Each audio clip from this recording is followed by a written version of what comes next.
अगर तुम्हारे में इतनी सामर्थ्य नहीं है कि तुम घर परिवार सब कुछ त्याग करके परम वीतराग होकर भगवान में चित्त जोड़कर जीवन को भगवदानंद में डुबो दिया, सबसे बड़ी बात है सप्तज हरिभज, ऐसी सबकी सामर्थ्य नहीं होती। कोई विशेष कृपा पात्र होता है,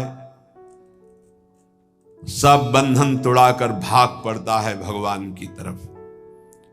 फिर क्या करे? अगर वो वीतराग परमहंस नहीं बन सकता तो उसको भगवत प्राप्ति कैसे हो? तो बोले गृहम सर्वात्मना त्याज्यम तच्चेत युक्तम न शक्यते। यदि पूर्ण रूप से तुम त्यागी वैरागी बनकर भगवदानंद में नहीं डूब सकते हो तो कृष्णार्थम तत्प्रियुंजीत है। श्री कृष्ण का घर है, श्री कृष्ण का परिवार है, श्री कृष्ण के लिए हम व्यापार नौकरी किसानी करते हैं, जो मिलता है वो श्री कृष्ण की ही सेवा मानकर परिवार को पोषण करते हैं, समाज की सेवा करते हैं और श्री कृष्ण अर्पणम मस्तु। सारे कार्य श्री कृष्ण को, सारा वस्तु सब सामग्री श्री कृष्ण की, तो तुदीयम वस्तु गोविंदम तुभ्यमेव समर्पय, तो वही गति प्राप्त हो जाएगी जो एक वीतराग परमहंस सन्यासी को होती है। पहला सिद्धांत है गृहम सर्वात्मना त्याज्यम, ये जीवन इसीलिए मिला भगवत प्राप्ति के लिए। पर तच्चेत युक्तम न शक्यते, यदि तुम्हारी ऐसी सामर्थ्य नहीं है तो तदर्पिता अखिलाचारिता तद्विस्मरणेन परम व्याकुलतेद, सारे आचरण भगवान के लिए करो, परम पवित्र भगवान की आज्ञा का पालन करते हुए धर्मयुक्त आचरण करो, घर को भगवान का समझो, घर वालों को सबको भगवान का निज स्वरूप देखने की चेष्टा करो, समस्त संपत्ति आचरण व्यवहार सब कृष्णार्पणम कर दो, रात दिन भजन करते हुए अपने कर्तव्य का पालन करो, वही फल प्राप्त होगा। अगर श्री कृष्ण के प्रति ऐसा किया तो तुम्हारे समस्त अनर्थ और पापों का नाश हो जाएगा, तुम भगवत प्राप्त हो जाओगे। संगा सर्वात्मना त्याज्या साचेत युक्तम न शक्यते, वैसे सिद्धांत है किसी का संग मत करो, असंगोहम पुरुषा, किसी का संग। महाभागवतों के संग को मोक्ष का खुला हुआ द्वार बताया गया, ये किसी में नहीं है, ये महाभागवत जन है। यहां कह रहे संगा सर्वात्मना त्याज्य, ये शरणागति की बात हो रही। पहला है सर्वतज हरिभज, सामर्थ्य नहीं है तो समस्त आचरण घर परिवार भगवद अर्पित भाव से हर कर्म कृष्णार्पणम मस्तु, नाम जप, भगवत प्राप्त हो जाओगे। इसके लिए सावधानी है, संग का त्याग करो। कैसे संग का? बोले संगम त्यजित मिथुनावृत्तिनाम मुमुक्षु, जो मिथुन कहते हैं दो को, जो दो के संयोग से सुख प्राप्त होता है, एक आपकी रसेंद्रिय एक वस्तु, इसके संयोग से प्राप्त सुख में जो मगन, शब्द और श्रवणेन्द्रिय संयोग के प्राप्त से, शरीर और जनेन्द्रिय संयोग के सुख, रूप और नेत्रेंद्रिय, ऐसे जितना ब्रह्मा के द्वारा रचा हुआ सुख है वो मिथुन सुख है। जो स्वा से मिलता है वो भगवदानंद है, जो पर से मिलता है वो मिथुन सुख है। जब हम भोगते तब सुख मिलता है, चाहे जिस इंद्री से हो। संगम त्यजेत मिथुन वृत्ति नाम मुमुक्षु, जो मुक्त होना चाहता है, भगवत प्राप्त करना चाहता है, वो शब्द स्पर्श रूप रस गंध का भोक्ता ना बन बैठे। कैसे फिर इससे निपटे? बोले भगवद अर्पित, भगवद अर्पित जीवन, भगवद अर्पित भोग, भगवद अर्पित विचार, मुक्त हो जाओगे। संगा सर्वात्मना त्याज्य, पूर्ण रूप से संग का त्याग कर दे, न विषय संग न विषयी पुरुष का संग, एकमात्र महाभागवतों का संग, भगवत प्रेमियों का संग फिर बड़ा दुर्लभ है। साचेत युक्तम न शक्यते, यदि तुम ऐसा नहीं कर सकते तो सासद्भी सह कर्तव्य संता संगम्य भेषजम, फिर ऐसा करो, जो सतमार्ग में चलने वाले व्यक्ति हैं केवल उन्हीं का संग करो,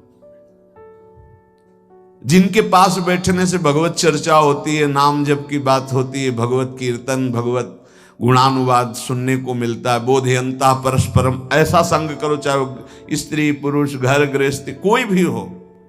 जिसके पास बैठने से भगवत चर्चा होती, भगवत नाम, ऐसे लोगों का संग करो। सा सद्भी सा कर्तव्य, यही कर्तव्य है कि जो सद आचरण करने वाले लोग हैं उनका। पहली बात तो संगम सर्वात्मना त्याज्य, पर ऐसा करना बड़ा कठिन।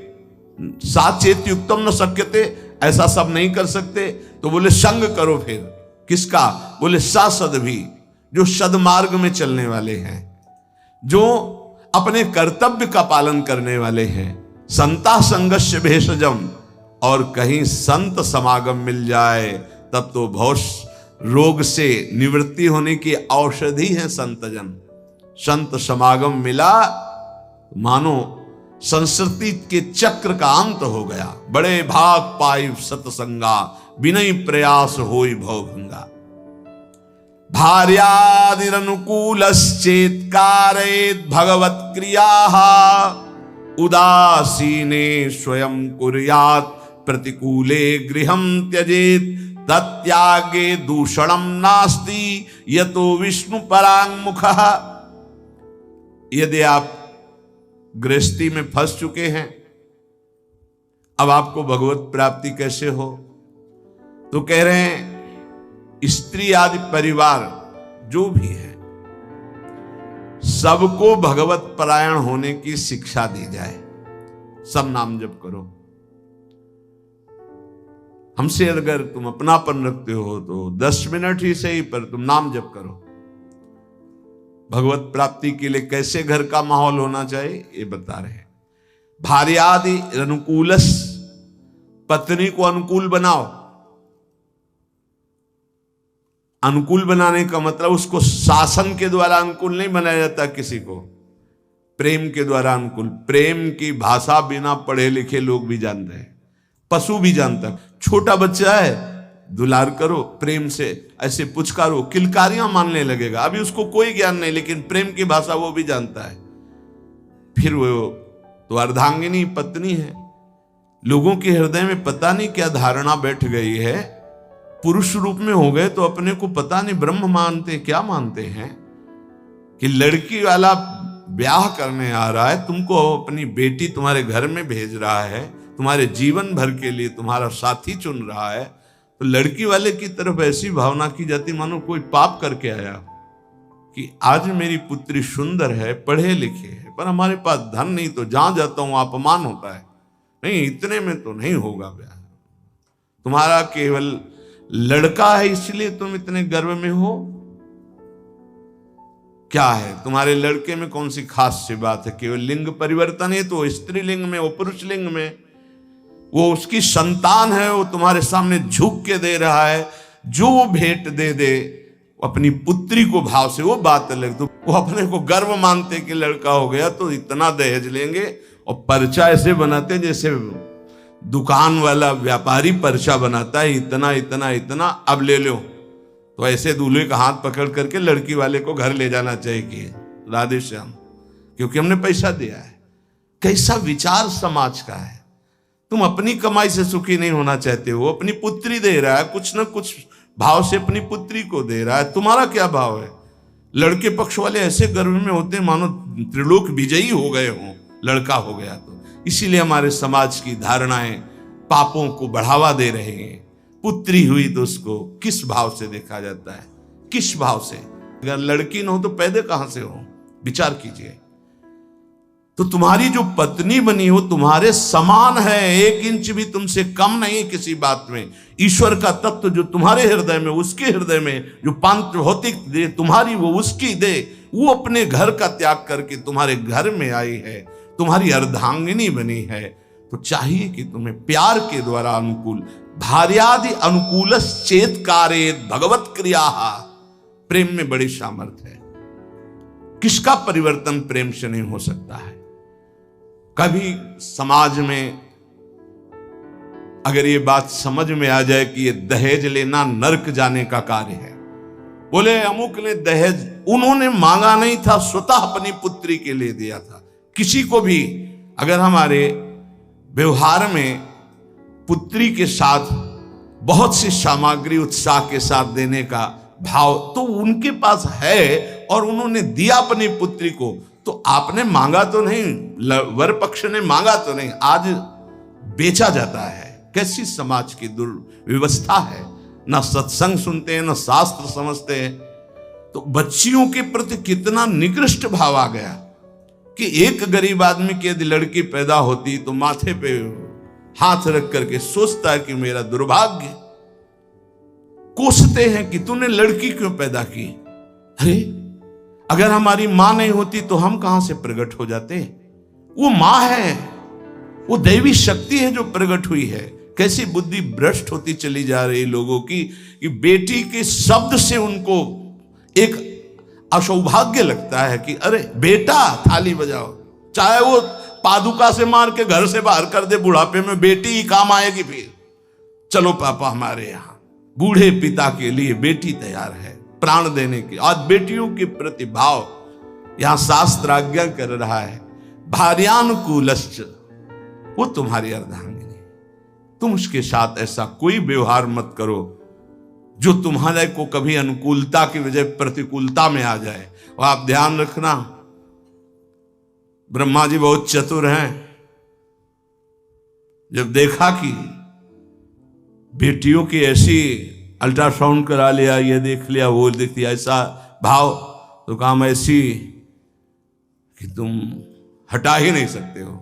आगे की समझ गए होगे चर्चा। इस बात को समझो, तुम पाप करोगे तुम्हें भुगाने के लिए उसी जीवात्मा को भेजा जाएगा और ऐसे रूप में भेजा जाएगा कि तुम्हारा कुछ बस नहीं चलेगा। ये जो घर गृहस्थी में भ्रूण हत्या गर्भ हत्या में प्रार्थना करते हैं, आज वो समय नहीं कि बेटी हुई तो तुम्हें माथे पे हाथ रखना। आज राष्ट्रपति बनी बेटी भारत की।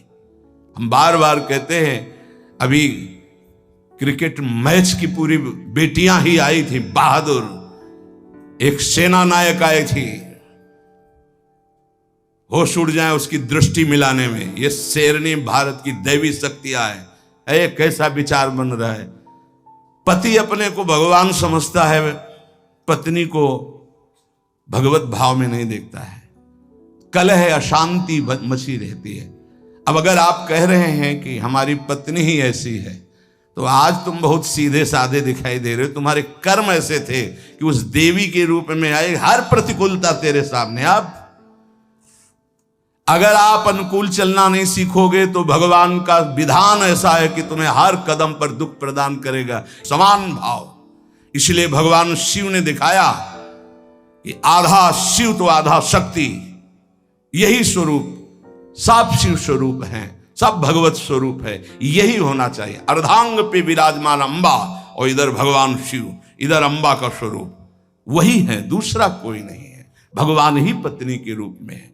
शास्त्र आज्ञा कर रहा है भगवत प्राप्ति के लिए, भार्यादिर अनुकूलश्च, पहले पत्नी को अनुकूल बनाओ। भगवान को अनुकूल बनाने के लिए परिवार में भगवत भाव पहले लाओ। कलह अशांति, ऐसे प्रेम में बहुत बड़ी ताकत है। इसीलिए हम कहते हैं आज हमारे जो भागवतिक प्रेम की तरफ चलने की बात जाने दो, सांसारिक प्रेम का नाश हो रहा है। ये जो चला है ना आजकल, बच्चा बच्ची का इधर उधर का भाव, ये सब ये प्रेम का, प्यार का नाश कर रहा है। जो समर्पण होना चाहिए वो बिल्कुल बहुत सावधान, दोनों पक्ष को सावधान होने की जरूरत है। भगवत प्राप्ति गृहस्थी में कैसे करनी है तो बता रहे हैं कि भार्यादि अनुकूलश्चेत कारेत भगवत क्रिया, दोनों मिलकर के भगवत क्रिया करो। पति पत्नी मिलकर धर्म अनुष्ठान करते हुए, घर गृहस्थी के कार्य भगवत समर्पित करते हुए, दोनों नाम जप करते हुए। देखो अभी ये जो आप गर्भ हत्या, भ्रूण हत्या, गर्भपात करते हैं, आपका नाश कर देगा, आपको पता नहीं। ऐसी जगह आपको पीटेगा कि आप न बता पाओगे न रो पाओगे। हमारी प्रार्थना मान लेना, ये जो गर्भस्थ शिशुओं के साथ अत्याचार होता है, इसका परिणाम बहुत बुरा होता है। महान तेजस्वी अस्वस्थामा ब्रह्म ऋषि, गर्भस्थ शिशु परीक्षित पर प्रहार किया तो ब्रह्म तेजहीन करके मुंडन करवाकर, आज भी वो त्राहिमाम बोलता हुआ जहां भी होगा अस्वस्थामा, आज भी वो परेशान घूम रहा, केवल गर्भस्थ शिशु परीक्षित पर ब्रह्म अस्त्र का प्रयोग करने के कारण। और आप तो प्रयोग के, आप तो मार देते हो। आप नष्ट कर देते हो। सत्संग में आए हो इसलिए सबसे प्रार्थना है, अगर गर्भ हत्या की है तो उसका प्रायश्चित कर लो, और भूल से भी आगे कभी ऐसा मत करना, संयम से रहो। ऐसा कोई कार्य मत करो जिसमें पापाचरण हो जाए और भगवत प्राप्ति के लिए तुम्हारा उत्साह ही कभी न बने, ऐसे पाप बन जाए।